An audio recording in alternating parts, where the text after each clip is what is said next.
I was at my local IGA represent. Okay, wow, what is that? What's an IGA? It's like a corner store. Oh, okay, okay. Yeah, so I was at my local IGA, and I walked in to just buy like, I don't know what I was buying, some chips or something.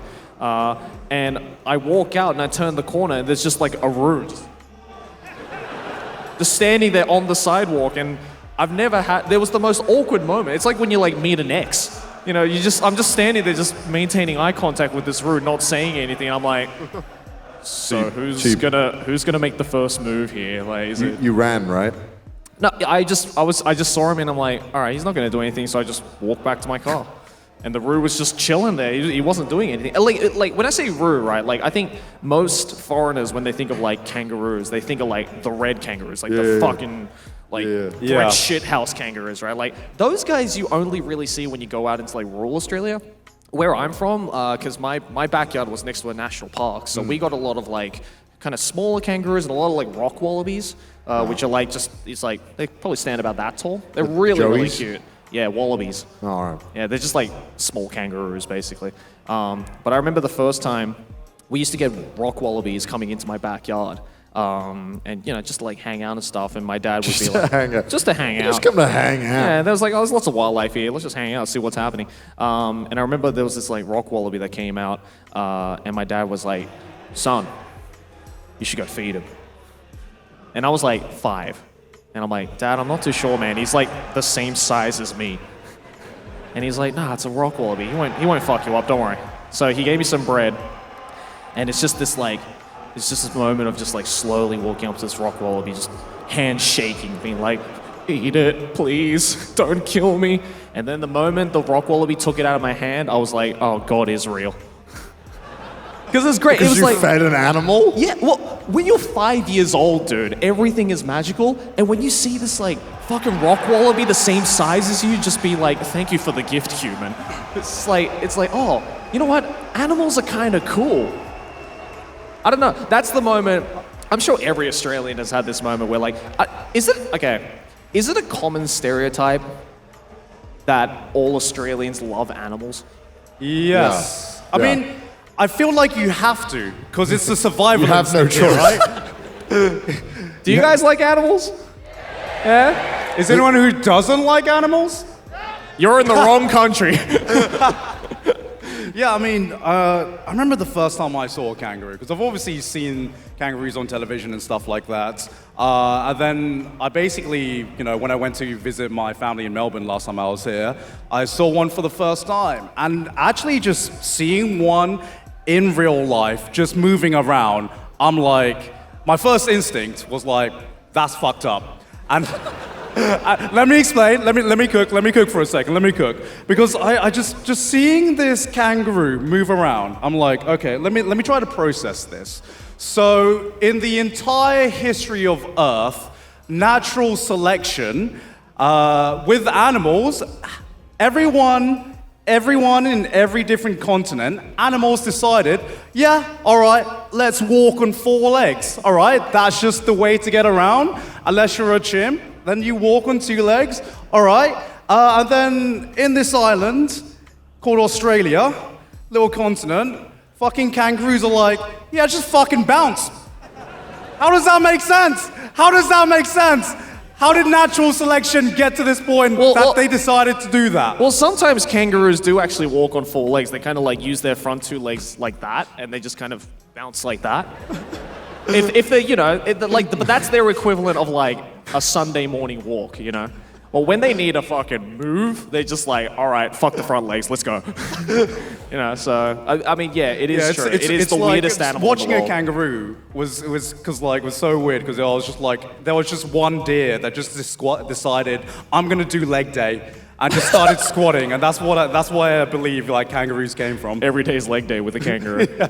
Isn't the deadliest animal that bird? The one that looks like an ostrich? Oh, the cassowary. Yeah, that one. Yeah, I think it's the world's most dangerous. That's not a bird. That's a dinosaur. Well, Like, it is threatening. It's scary. I remember when I was up in Cairns one time, which is Wait, where? Cairns? Like in France? No. That's Cannes. Cairns is spelled Cairns. Yeah, right? That's the most Australian spelling. Cairns. It's basically right where like the Great Barrier Reef is. Okay. So when I went there in Cairns, my family and I went on this like kind of rainforest safari type of thing where we rented out like a dirt buggy. It's basically like, think of a golf cart, except if it was four-wheel drive. So we're riding through this, and we had the ranger that was with us, doing like a guided tour, being like, this is the great rainforests of Cairns, and it's beautiful, and it's humid as shit, and I want to die. And he just stopped the car, and he was like, guys, it's your lucky day. That right there is a wild cassowary. And we look over, and this thing is just giving us the Luigi death stare. He's like, you are not supposed to be here. This is my turn. And I think even the ranger figured that out, because after he said that, he paused for like 2 seconds, and he's like, we should go. They run this town. Dude, it's so scary, because like, they have It's like razor beak, right? Yeah, it's like super sharp. Well, actually, the most dangerous thing about it is its feet, because it has these like 3 giant claws that uses it to kick. And apparently, if you get kicked by a cassowary, you're just done. It just looks like a dinosaur that forgot to die during they're like, oh fuck, where's all my mates gone? I guess Wait, are you saying we're the strongest now? Oh, don't mind if I do. I think I'll stick around, thank you very much. Yeah, no, they're scary. Yeah, one thing I've always been curious about, going back to spiders and snakes, is what are you taught to do if you get bitten by one? Like, what are you actually taught to do? What, if we see one?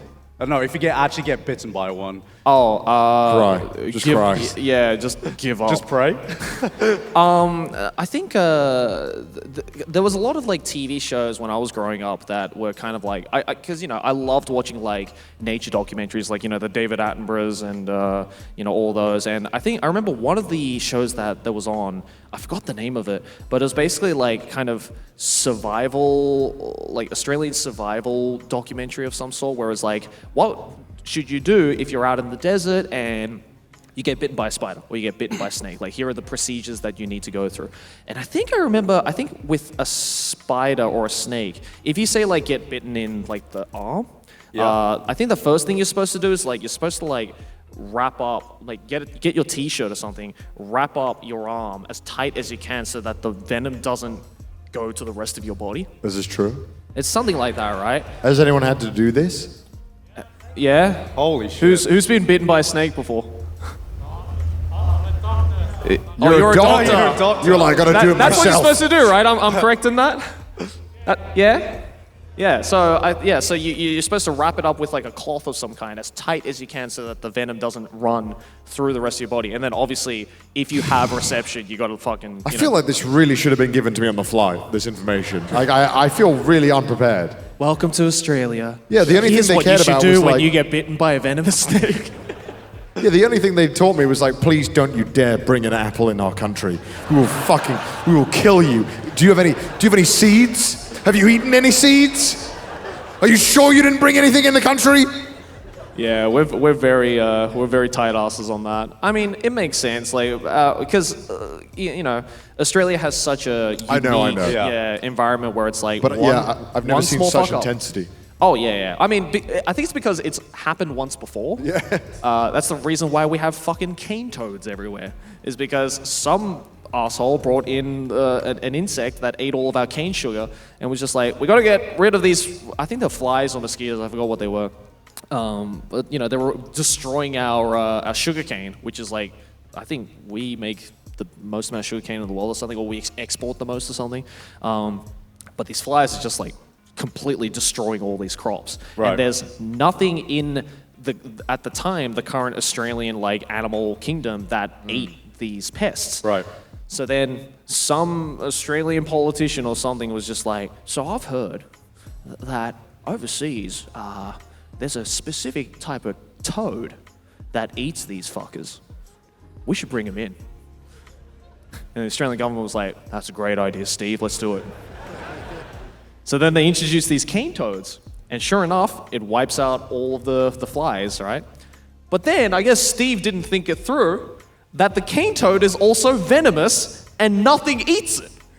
So now we just have an infestation of cane toads that are just fucking up the country. And they're like, well, not much we can do about that, eh? It's just kind of fucked up. So next time, I think they should just don't keep bring any apples in. They should just keep upping it. We should find something else that can get rid of the cane toad. Yeah. And then have another thing ready to get rid of that thing that we bring There back. is. It's called humans. Okay. Yeah, but you're gonna lose that war if you try, right? I mean, you lost the emu war. So, what makes Yeah. you think you're gonna do any better against cane toads? You Let's guys be don't have a honest. good track record against animals. No, we don't. I mean, can you blame us? Like, we're the visitors. Humans are merely the visitors to this country. It's an animal kingdom here. But that's what I think. That's what